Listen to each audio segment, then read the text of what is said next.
I knew the precise moment my life had truly shifted. It wasn't the day the divorce papers were finalized, or even the bittersweet afternoon I watched my youngest, Liam, wave goodbye, heading off to college. It was a crisp autumn Tuesday, standing in the bustling organic produce aisle of Willow Creek's only decent grocery store, when my gaze landed on the peaches. Not just any peaches, but the last two perfect, ripe specimens, glowing under the fluorescent lights like tiny fuzzy suns. And reaching for them at the exact same time was a hand I hadn't touched in 25 years. My breath caught in my throat, a tiny gasp I hoped no one else heard. "Mark," I breathed, the name a fragile whisper from another lifetime. It came out a little too loud, a little too shaky, and instantly, a wave of adolescent mortification washed over me.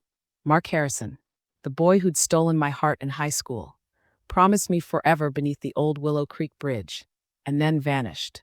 Just gone. The rumor mill had it he'd joined the army. No goodbyes, just a small, unsigned note left on my porch swing one devastating morning. A broken promise, a gaping wound I'd spent decades meticulously stitching back together with a steady marriage to David, 2 wonderful children, and a successful career as a graphic designer. Now he was a man carved by time and sun, with distinguished silver temples framing a still familiar, kind face. Those eyes, the same warm hazel I remembered, crinkled at the corners as he offered a slow, gentle smile.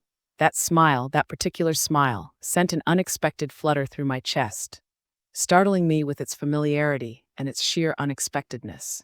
"Eleanor, it's really you," he murmured, his voice deeper, richer than I recalled, yet utterly, undeniably him.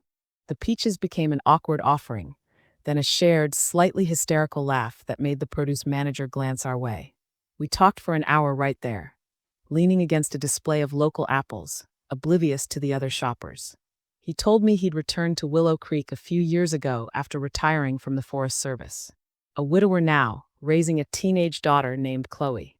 His voice, that deep cadence, still had the power to calm me, just as it had soothed my teenage anxieties. I, in turn, found myself spilling details about my own life. The divorce 2 years prior, the quiet emptiness that followed, and the exhilarating, terrifying fear of starting over as a newly single mom to adult children who needed me less and less. A week later, we were sitting at the Daily Grind, a coffee shop that had replaced our favorite high school diner. The air smelled of roasted beans and warm pastries, a more sophisticated aroma than the greasy fries of our youth.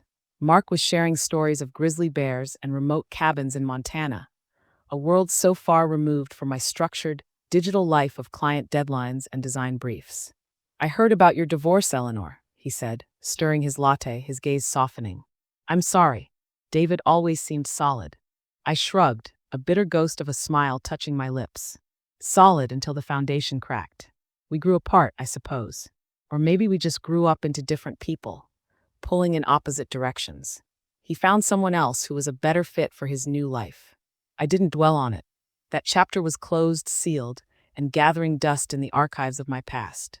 It was a marriage of stability, of shared parenting, but somewhere along the way, the sparkle, the genuine connection, had faded into polite companionship. David was a good man, a good father, but he wasn't my person anymore.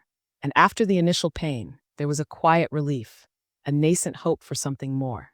"You're amazing, Eleanor," Mark said, his gaze steady, unwavering. "Always were. Fierce and kind, all at once. Even back then, you had this quiet strength about you."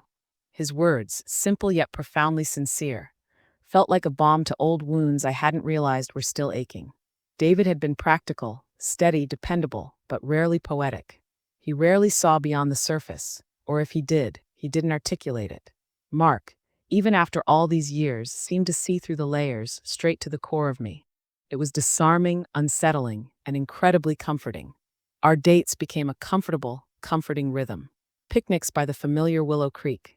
Long walks on the winding forest trails Mark knew so well from his Forest Service days. Evenings cooking simple, delicious meals at my cozy bungalow or his rustic cabin on the outskirts of town.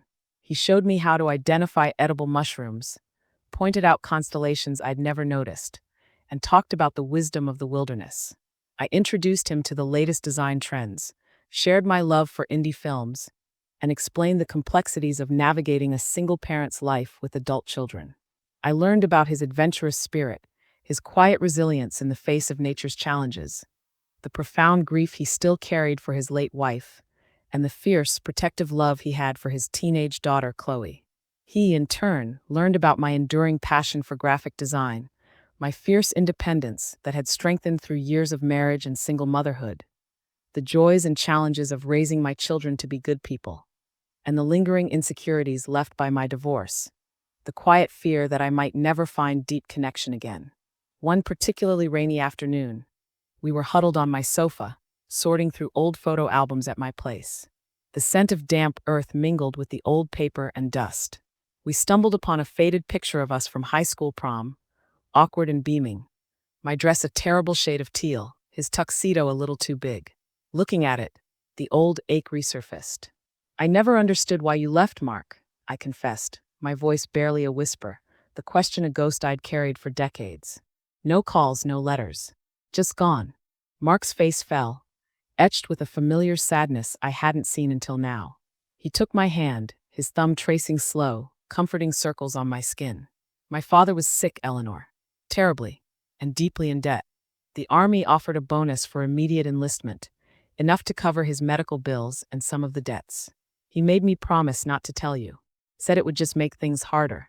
Said you deserved a future without being tied down by my family's burdens, by a future soldier's uncertain path. I was a scared kid, barely 18. I truly thought I was doing the right thing, protecting you, letting you go. It was the biggest regret of my life, Eleanor. The hardest thing I ever did. The truth, after all those years of speculation and resentment, felt like a fresh, cool wave washing over a parched beach.